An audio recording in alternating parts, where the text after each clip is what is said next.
right, what's up YouTube? Good morning. We're here at the Skateboarding Hall of Fame Museum, Skate University Skate Park. And we're with Todd.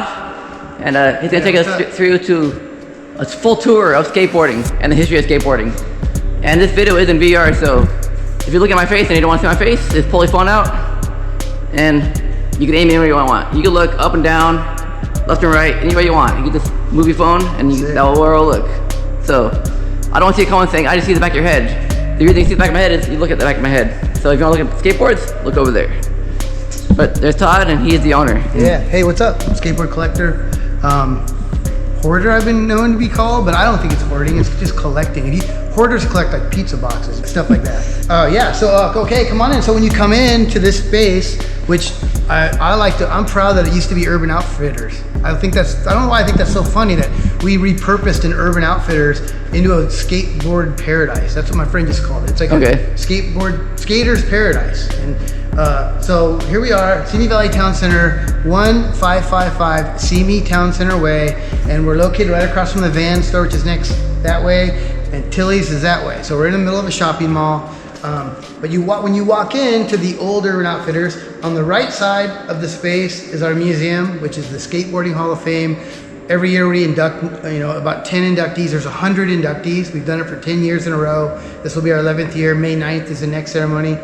Straight back is our skate school, the Skate University, which Doug, you know well. You're our head teacher. We do classes 3 days a week, Wednesday, Thursday, and Saturday. In the back, you can use the ramps for 10 bucks the whole day. Skate class for 25. Got a nice little fun mini ramp and a little street course. And then on this side is our store.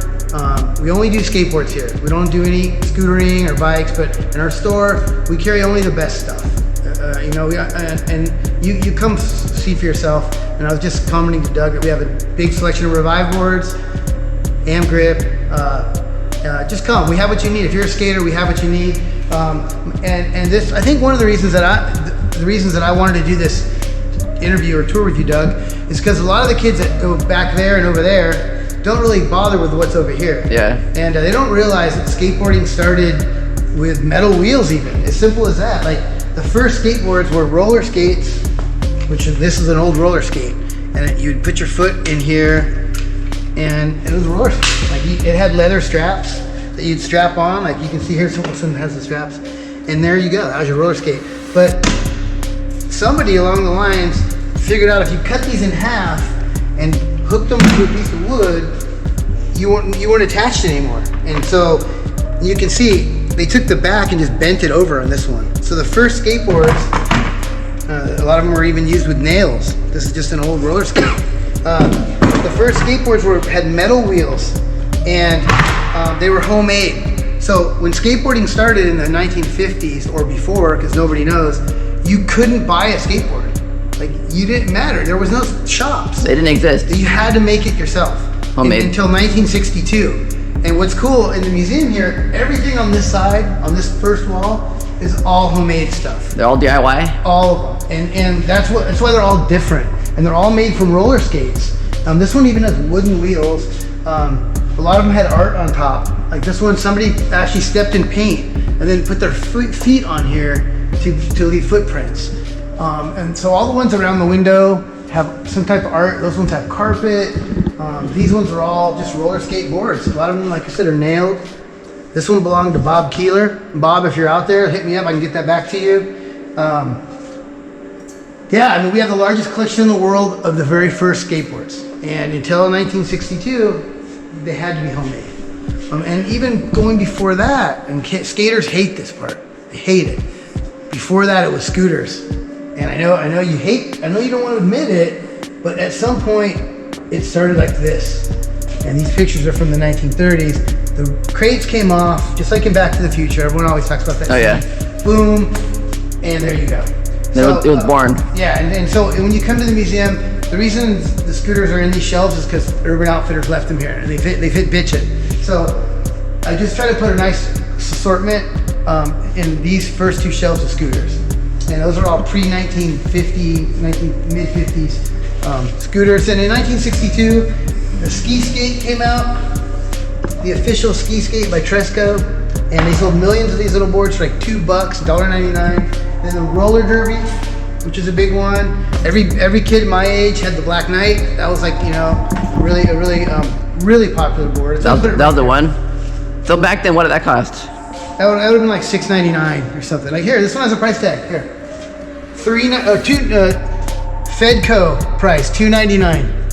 $2.99. So that, I don't know what year. That's probably 1965. It was $2.99. So that's gotta be like back then, 50, 60 bucks, like at least, right? That's pretty rad. The price tag's still on that one. Yeah, that's cool. There's more like that, but I should move that one so it's not like pickable, you know. But another thing people don't realize about these early boards is a lot of them came from other countries. Like this one was made in Canada. I know the rollerboard rocket was from the UK. This is from, look, made in Great Britain.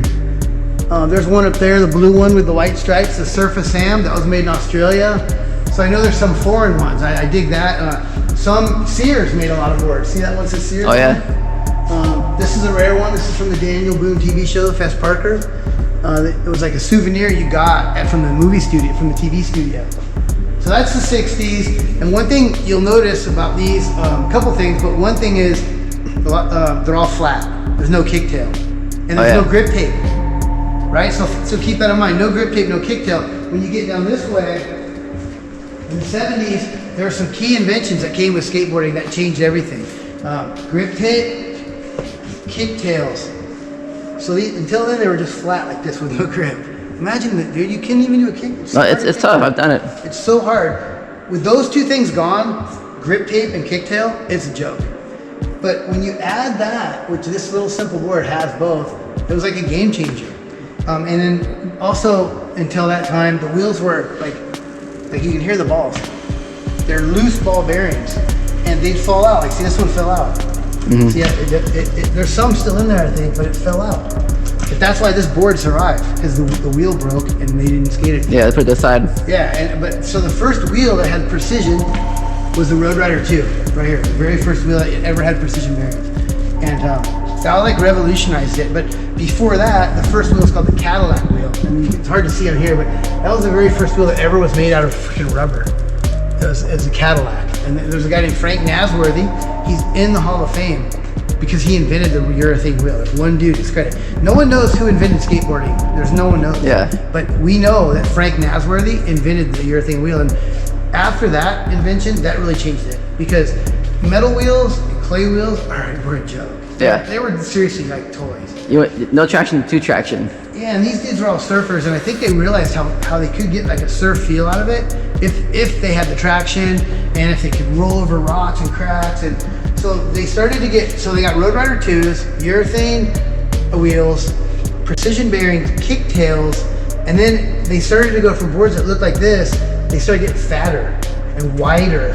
And then you'll notice like when the Albas and the Dogtowns, the Kryptonics, and all the boards that started going this way, they went from like 6 inches, 8 inches, all the way up to 12. See the one with the orange bird on it, the Dogtown Bigfoot? Mm-hmm. That was 12 inches. It was like the biggest board you could get back in the day. Big boy. And we all had like the chubby friend, and my chubby friend had that one. So that's all 80s. And those boards are the rarest boards, the pig boards. And like a pig board is like the Z-Pig. It says right on it Z-Pig because they call them pigs because they're fat and flat, like fat and flat. But the reason those boards are the rarest boards is because they were the first boards that were truly skatable. Like the other ones you can skate, but these ones, like people were catching air and shit, rock and roll. They got skated hard. Yeah, grinds, like even we looked at one of Z rollers because it was instead of grinding your truck, you just roll. Yeah, I remember those. And look at this guy. He made this board. He was going for like the ultimate board, and his dad, the guy gave it to me. This is a trick back in the 70s. See all those little holes? Yeah. They would take lighter flints that you get for a Zippo lighter, the little flints, and hammer them in there. And when you grind, it'd throw up sparks. It was a bitchin' idea. That's really cool. And that's a real example of that back in the day. And dudes would do it in the pool, like dump gasoline in the deep end, and then go up and throw a couple sparks, boom! Like it was pretty cool. So these are pig boards. Some of my favorites, I like the Guerrero right there, the OG Guerrero graphic. Mm-hmm. That's the first one because after that it was this one. It turned into that. Yeah. And that one's like the V8. See on the top where it says V8? That's sick. The Burt Lamar to the right of that, those were sick too. And that was my era. Like when I was in high school, that was the board that you would want right there. Yeah. And then the 80s came, and then it got freaky shapes, colors, accessories is kind of the things that come to mind in the 80s. Rails. Yeah, that's what I mean by accessories. Yeah. Nose guard, Fishtail. wrapper. There was all kinds of weird. I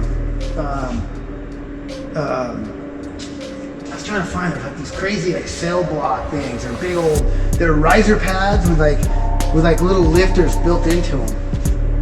You know what I mean? Like it was like a riser pad slash lapper all in one. But anyway, there's all kinds of crazy stuff from the 80s up there. Yeah, this too. So you don't get hung on the coping, right? Yeah, lapper they called it. Yeah. And that was, you just, not even for coping, I go up a curb. Oh yeah, You couldn't that makes ollie. sense. Oh yeah. A lot of dudes couldn't Before ollie. That was ollies. right when the ollies came in. This is an early Everslick board. Hard to imagine, but that's an Everslick World Industries. God, our phone's going off today. Rainy. What else? I was going to point out that Rob Roscoff, how it has little rails on the tail. Oh. See it on the tail? Yeah. Like that's like I think they called those rib bones, like little rib bones. That sounds familiar. That's crazy. That is crazy. And then there's a freestyle board thrown in up there, that Rocco, and a couple of other freestyles. Per Wheelander and Rodney Mullen. Those are. I used to have a pair. Yeah, everybody kind of had. Back in the day, you did it all. It's like if you were legit pro, you had like in the late '70s, you had a pool board, a freestyle board, and like a slalom board. You had like a little quiver of all three. Cool. And so that's pretty much the timeline to the 80s. Yeah. In the 90s, and then down at the bottom, it kind of starts going into the 90s, like with the Lance Mountain board there and some of the Santa Cruz. But in the 90s, it kind of just turned into boards like now, just skinnier, you know? It's been popsicle boards since then. See, it seems like it. I mean, obviously the shapes and the sizes are a little different, but it really just turned more graphics. Graphics were really the most important thing, and the riders mattered the most. And we have a lot of that stuff too. If you look up, like we have a really great hookups collection, and we have a lot of Burt House and Baker Flip and Firm boards from the 90s and 2000s. A lot of sign boards from that we had, you know, from pros that have come through over the years. And on this, so now as we work away, it's kind of working through our mini ramp, which Alex Midler's family bought that mini ramp. They donated it to our museum so that the kids would have a place to skate. And I think that's pretty cool. I just think that's worth noting because other people donated a few bucks here and there, but the Midlers like bought the mini ramp. That's a big centerpiece. That's insane. And it's a great ramp. It's really fun to skate. But it just shows that those are good people right there. Yeah. Because it's a place for kids to skate indoors. It really helps the scene, especially on these rainy days. Yeah, and not even that. Like we're able to continue to teach. Yeah. You know, that's something that for over 20 years we did over there, and it's nice to be able to continue to do it. I've taught a lot of people over there how to skate. And that's priceless. Like here's every issue of Transworld. Yeah. Okay. Every issue. So here's the first issue with Cavalier right here, Transworld 1, next to the water bottle. Like, I don't care, man. It's a good library though. I don't think magazines are part of their life anymore, are they? No, it's all internet. It's all social media. Yeah. So the mags, they're not really getting appreciated over here. That's what that's all about. We're pretty much here every day except Mondays and Tuesdays. It's just, I think, and I'm not, obviously I'm biased, but when you come in here, it's just a good feeling. If you're a skater, like somewhere where you can come and just, it's a place for you, you know? Yeah. Yeah, I guess that's about it. Little fingerboard park, I guess worth mentioning. It's kind of fun. I'm not much of a fingerboarder, but that doesn't mean anything because a lot of kids are really into it. Yeah, Walker loves this thing. Yeah, the kids go nuts with it, and you know, Filthy Fingerboards, the Park family and other family donated this so the kids could have something to play, and they're making us another one, and they gave it to us. Like, that's so for sick. free. Yeah, that's so sick. And like, you don't need money to come here. You can just come play with this, you know. And bring your own fingerboard though, because I don't have one for you. I've loaned all mine out. I don't know. Go ask your teacher at the end when school's getting out. The teachers probably have like 2 boxes of them. But thanks, Doug, for coming. Appreciate you coming in. No problem. I didn't really get too deep into the Hall of Fame, but all the boards in the middle there represent people in the Hall of Fame. And without those people, we wouldn't be here. You know, because skateboarding sucked in the 50s and 60s. It's hard. They went through all the metal wheels and they kept it going. And They grinded it out. They made it happen. Yeah, seriously, and just wanted to mention too, I'm working on a new project downtown LA called the Museum of Skateboarding. With Sam and Aga, we teamed up to bring the world a really bitchin' museum, and it's going to open sometime before summer. And follow us on Instagram, the Museum of Skateboarding, and follow what we're doing there. We got some really unique things. it's different than the Hall of Fame. The Hall of Fame strictly honors the people. You know, the Hall of Famer, it's about the people. The Museum of Skateboarding gets to pay tribute to everything skateboarding. From art, culture, fashion, everything you can imagine. Media, photography, music, skateboards, everything skateboard related. So anyway, thanks for taking the tour, man. We hope you come visit. If you hit me up ahead of time, if you have a group or anybody that wants to come visit, I'd love to give you a personal tour and talk to you more about the boards in the collection. So now I'm just gonna walk through the Hall of Fame, through the rows, and all the boards on each side are boards that represent the pro models in the Hall of Fame.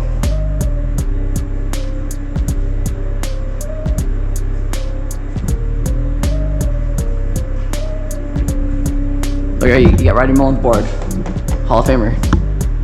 Eric Costin, easily one of my favorite skateboarders. You got Matt Hensley, the Gons.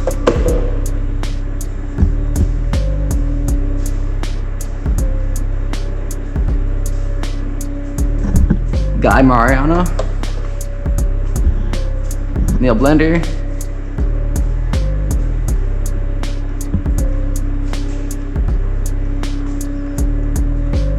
Christian Asoy down here, Tommy Guerrero.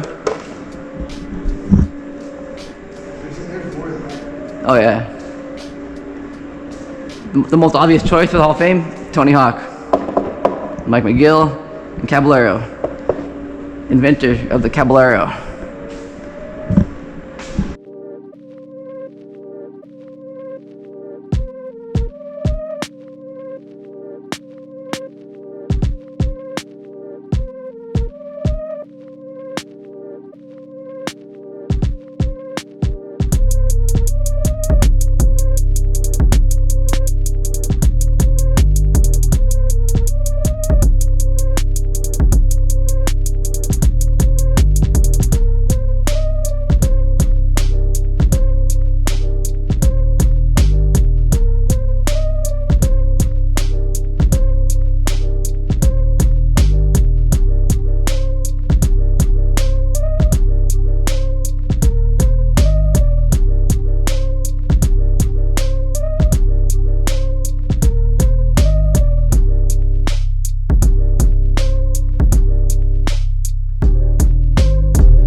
Tour of the Skateboarding Hall of Fame. If you want to come see it in person, come down to Simi Valley, California, and check it out. And come say hi to Todd. And if you have any questions, he'll answer them to the best of his knowledge. But if you like the video, let me know in a comment below. Let me know what you want to see next. And thanks for watching, guys. Peace.